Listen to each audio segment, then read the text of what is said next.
Bon, dans un certain sens, lorsqu'on se fixe un objectif pour un forum et que le forum a eu lieu, c'est déjà un succès. Le deuxième élément, c'est que nous voulions faire cette année un pays vedette et nous avons eu une forte délégation de la République démocratique du Congo.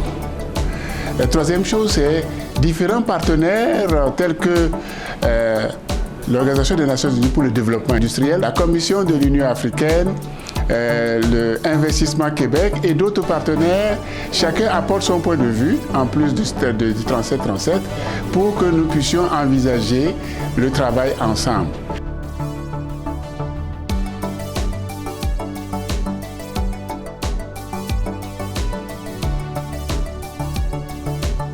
Dans un premier temps, je pense que l'organisation fait un travail extraordinaire de terrain pour créer ces ponts-là entre le Canada et l'Afrique.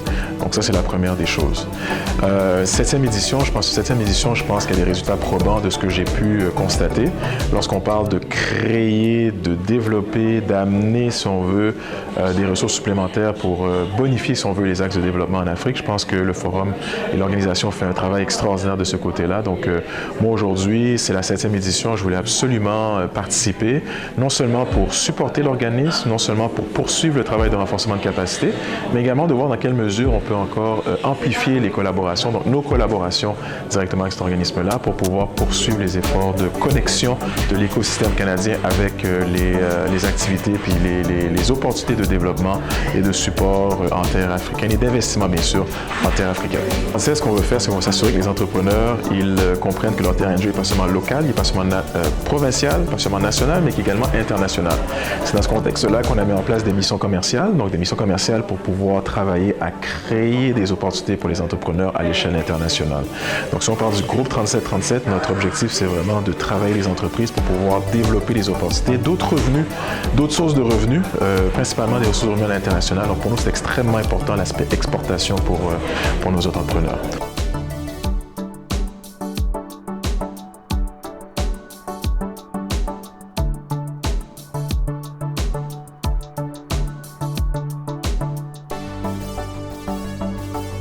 Moi, c'est M. Bekele Essobiou. Je suis le commissaire du secteur industrie à la Chambre de commerce et d'industrie du Togo, et que je représente ici à ce forum, 7e forum Canada-Afrique. C'est ma première fois d'être ici sur la terre canadienne et à Montréal. C'est une belle ville, j'ai bien aimé. Je suis très content d'être ici. Et nous venons de finir quand même le forum. J'ai eu l'occasion quand même de rencontrer plusieurs personnalités, les investisseurs et les entrepreneurs également qui ont participé à ce forum. On a eu plusieurs contacts. On a eu l'occasion également de présenter les projets, les projets d'État, les projets propres à la Chambre et puis d'autres projets des opérateurs économiques togolais qui nous ont confié quand même de trouver des partenaires techniques et financiers. Et tout ça, je suis quand même très content. Je remercie notre président de la Chambre du commerce, le docteur Kwasi Simenou, qui a quand même permis qu'on soit représenté, que la Chambre soit représentée à ce forum. Donc je remercie également l'organisateur, le docteur Yaovi, le président du forum leadership africain pour la réussite de cette organisation de la 7e forum, de ce 7e forum. Et j'espère que la Chambre va être quand même de la partie au 8e forum qui va se dérouler quand même en 2026.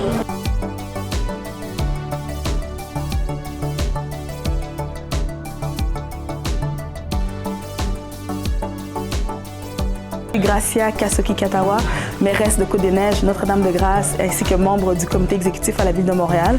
Alors, je suis très heureuse d'être ici ce matin pour représenter Valérie Plante, mairesse de Montréal, pour le Forum Leadership africain. Donc, tout d'abord, j'aimerais féliciter les organisateurs, M. Bouka, le PDG de Force Leadership africain. Merci beaucoup d'organiser cet événement chaque année et merci particulièrement pour ce prix pour le leadership féminin. C'est une force, en fait, que je porte en moi. On sait depuis le continent africain, on sait à quel point les femmes sur le continent portent nos sociétés et puis c'est cette force, cette fougue qui me permet de faire le travail que je fais ici à Montréal. La raison pour laquelle la Ville de Montréal soutient et est présent à cet événement, c'est parce qu'on considère les relations entre Montréal et le continent africain comme des relations qui sont importantes et porteuses d'avenir. D'ailleurs, le conseil municipal de la Ville de Montréal a récemment reconnu le 25 mai comme la journée mondiale de l'Afrique telle que déterminée par l'Union africaine. Donc voilà, alors je nous souhaite des relations d'affaires d'égal à égal fructueuses entre Montréal et le continent africain. Donc merci beaucoup.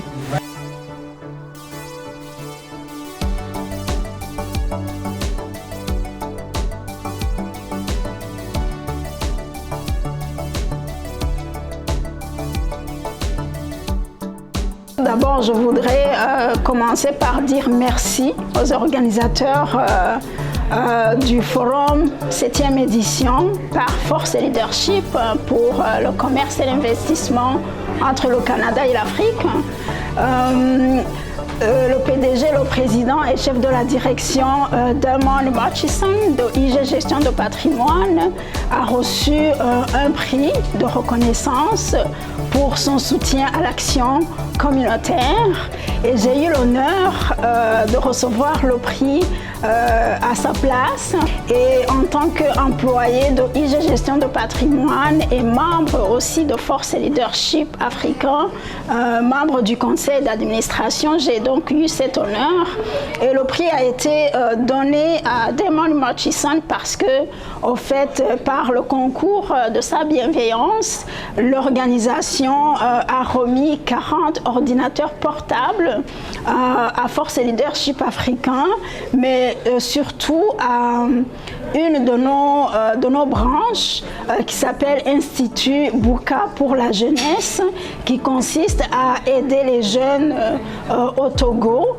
Et donc ces 40 ordinateurs portables qui ont été reçus il y a quelques semaines vont être envoyés au Togo pour pouvoir aider la jeunesse dans ce pays-là, pour travailler, pour le mettre en contact avec un outil électronique parce qu'on le sait présentement, le monde évolue, chaque enfant devrait avoir accès à un ordinateur, mais ce n'est pas nécessairement chaque enfant, surtout sur le continent, qui a accès à un ordinateur. Donc ces 40 ordinateurs-là vont être envoyés et vont permettre à un groupe de jeunes de pouvoir les utiliser et travailler à plus que 40 personnes. Donc c'est pour cela que ce prix a été décerné au président et chef de la direction de IG Gestion de patrimoine. Merci beaucoup pour la question. C'est vraiment un honneur pour moi d'être ici parmi vous aujourd'hui. Mon premier mandat a commencé en 2019, puis si je ne me trompe pas, la première fois que je participe dans ce forum, ça a été 1 an ou 2 ans après ma première élection. Je vois qu'il y a beaucoup d'engagement de la communauté africaine ici au Canada et même les partenaires qui sont venus ici d'ailleurs, notamment le continent d'Afrique. Je suis tellement fière d'avoir une communauté aussi forte et engagée au niveau d'entrepreneuriat, l'éducation, la recherche. Donc pour moi, c'est vraiment un honneur de voir comment cette belle conférence, cette conférence importante pour la diaspora, mais surtout pour les relations du Canada-Afrique, ça passe toujours. Je vous souhaite les meilleurs vœux, je vous souhaite continu succès, surtout prends soin de la jeunesse parce que la jeunesse c'est vraiment notre futur et vous pouvez toujours compter sur mon appui. Merci.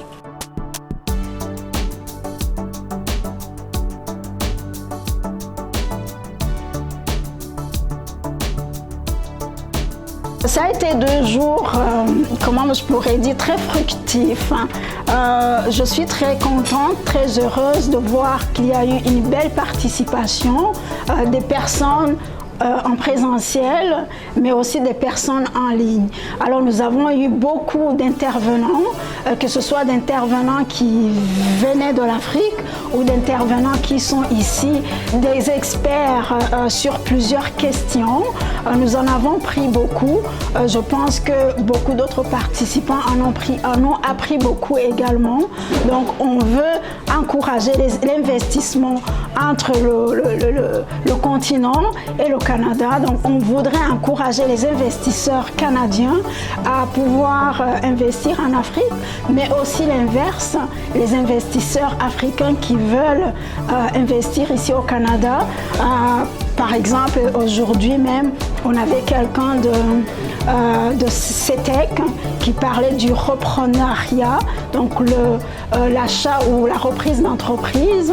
S'il y a des investisseurs africains qui sont intéressés à reprendre des entreprises ici au Québec, donc ils ont eu des éléments essentiels pour au moins pouvoir commencer ces discussions-là.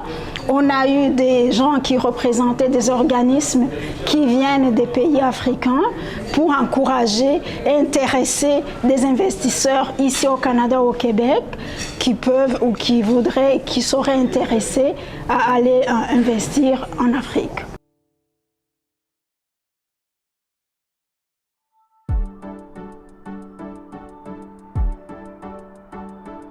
Bien entendu, si j'ai un appel à lancer à la communauté africaine et afro-canadienne de façon générale, c'est de dire il faut savoir saisir les opportunités. Saisir les opportunités, c'est d'aller dans les activités, des rencontres de réseautage, des forums, des sommets, comme par exemple le forum auquel on assiste comme ça.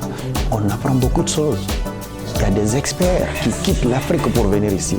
Il y a des experts qui sont au Canada qui viennent. Donc ça, déjà en soi, on apprend beaucoup de choses.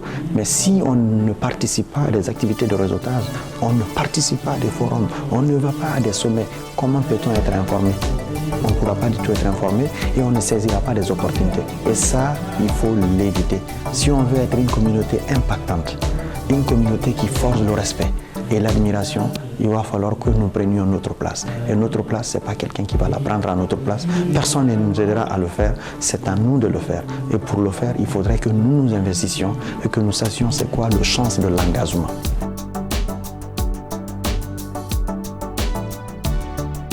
La nouvelle voie qui est annoncée, c'est-à-dire le gouvernement du Québec annonce un plan vis-à-vis de l'Afrique. Le gouvernement fédéral annonce un plan. Et elle a été réaffirmée par la députée Madame Annick Koutrakis de Vimy au nom du Parlement canadien sur le fait que nous allons travailler ensemble. Et dans ce sens-là, c'est un succès. L'affaire est simple. Nous devons prendre possession des défis qui nous concernent. C'est-à-dire que, comme je l'ai mentionné, la communauté africaine, c'est que tout le monde dit que l'avenir est en Afrique.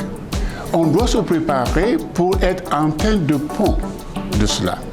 Nous ne pouvons pas être à la remorque de l'avenir de l'Afrique, quand même.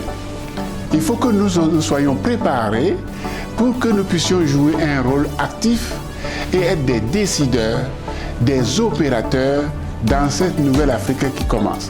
Pour ceux qui sont au Canada, nous devons nous aussi créer des entrepreneurs qui vont participer à la création de richesses et de l'emploi. Donc le défi, ce n'est plus simplement d'expliquer, c'est le défi de savoir comment nous allons agir de façon structurée. Parce que nous sommes dans un pays où les affaires se fassent de façon structurée.